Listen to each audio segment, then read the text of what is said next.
He was just an ordinary shopper, but in seconds, the police surrounded him, accusing him of theft, simply because he was black. The store froze. Everyone watched. Then, in a twist no one saw coming, everything changed. What happened next will shock you. But let's start at the beginning. It was just another busy afternoon at the grocery store in New York. The air hummed with the constant buzz of fluorescent lights, and the aisles were crowded with customers, their shopping carts filled with everyday necessities. Among them was Marcus Williams, a 32-year-old black man, navigating the crowded store like anyone else. His cart rolled smoothly down the aisle as he reached for a box of cereal. Then, without warning, Officer Davis stepped into his path. The officer's presence was sudden, like a shadow falling across a sunny day. "Excuse me, sir," Officer Davis said, his voice sharp, cutting through the ambient noise. "I need to see what's in your bag." Marcus froze. Confusion rippled through him. "What are you talking about?" he asked, his voice tinged with frustration. "I'm just shopping." The officer's gaze sharpened. "You look suspicious," he said, as his eyes scanned Marcus from head to toe. Marcus stood there, his hand still on the cereal box, caught in the sudden tension. The officer's words hit him like a slap, sharp and unexpected. He was wearing a hoodie, a baseball cap pulled low, just like many others in the store. Was that enough to make him a target? "I haven't done anything wrong," Marcus said, his voice steady despite the rising beat of his heart. But Officer Davis was insistent. "I need to check it, now." Before Marcus could react, the officer's hand shot out and grabbed his wrist. The pressure of the officer's grip was cold, and it jolted Marcus into motion. "Hey, what the hell?" he started, but his words were cut off as he was forcefully pulled toward the store's security. A ripple of murmurs swept through the aisles. The surrounding customers glanced around uneasily. Some whispered. Others stood motionless. But not one person moved to help. No one stepped forward to challenge the scene unfolding before them. Marcus's mind raced, trying to understand what was happening. Why was he being treated like this? And why was no one standing up for him?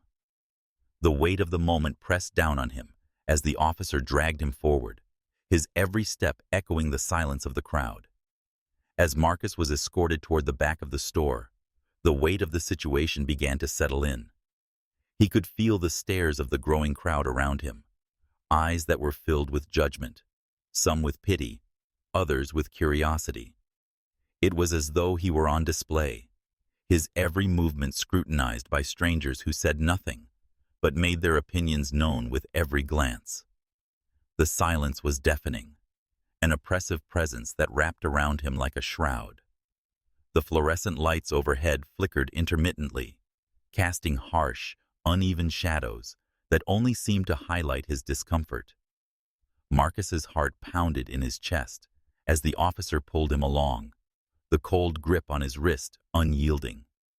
Every step felt heavier than the last, and the murmurs from the crowd only added to the weight of the moment. The eyes of onlookers burned into him, and he couldn't shake the feeling that they were all silently condemning him, as if they had already decided what kind of man he was, based on nothing more than his skin, his clothes, his presence.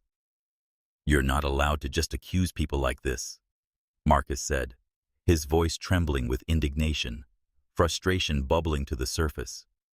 His words felt too small against the growing storm of anger inside him. "I've done nothing wrong. Check my receipts. Check the cameras." His words seemed to hang in the air, unanswered. Officer Davis didn't even acknowledge him, his gaze fixed straight ahead, his posture rigid with a cold, mechanical precision. As they neared the back room, the officer spoke into his radio, his voice low but controlled. "We've got a situation here. Suspects acting suspicious, might be carrying stolen goods." The words hit Marcus like a punch to the gut. Suspect. He was being labeled a criminal with no evidence, no justification, nothing to back it up other than the officer's bias. The anger inside him boiled over. How was this happening? How could he be treated like a criminal for simply existing in this space? He clenched his fists, nails digging into his palms, trying to rein in the fire building inside him.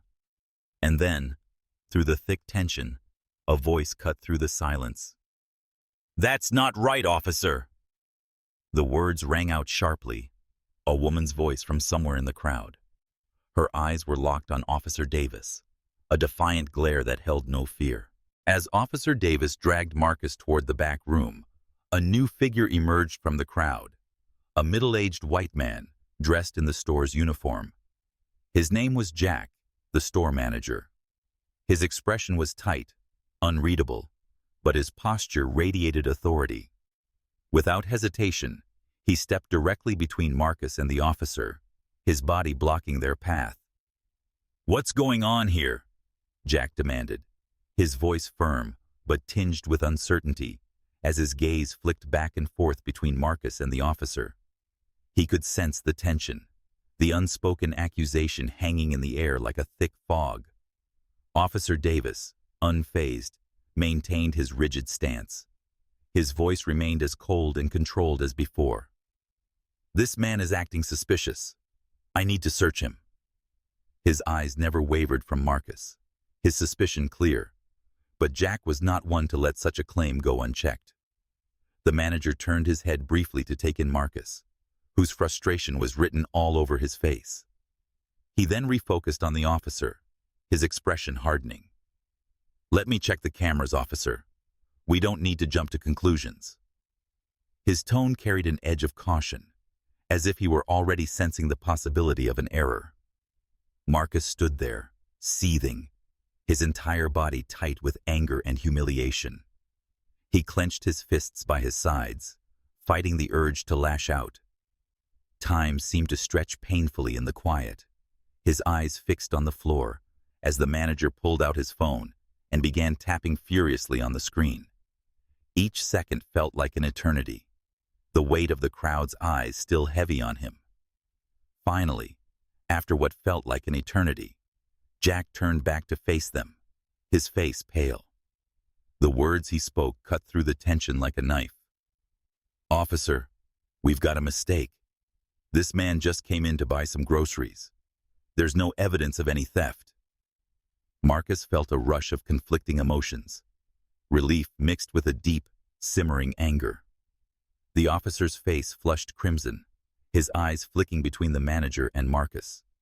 The words he wanted to say caught in his throat, leaving only silence between them. I'm sorry," Officer Davis muttered, his voice barely audible, a tremor in it that suggested shame, though it was difficult to tell if it was genuine. "I misjudged you." Marcus couldn't contain the bitterness in his voice. "Misjudged? You humiliated me in front of everyone." His words were like acid, laced with years of frustration and pain that had never truly been acknowledged until now. The manager nodded, turning back to the officer. "I suggest you make it right, officer. This isn't how we treat people." Marcus was finally allowed to leave, the officer's apology ringing hollow in his ears. But as he walked out of the store, the woman who had spoken up earlier came over to him. "You did the right thing," she said, her voice warm. "I saw what happened, and I'm sorry you had to go through that. People need to speak up more." Marcus smiled weakly, feeling a sense of solidarity he hadn't expected. He had been humiliated, but now, with the truth exposed, there was something satisfying in knowing that even in the face of injustice, there were those willing to stand with him. As he walked into the fresh air, he thought about the incident.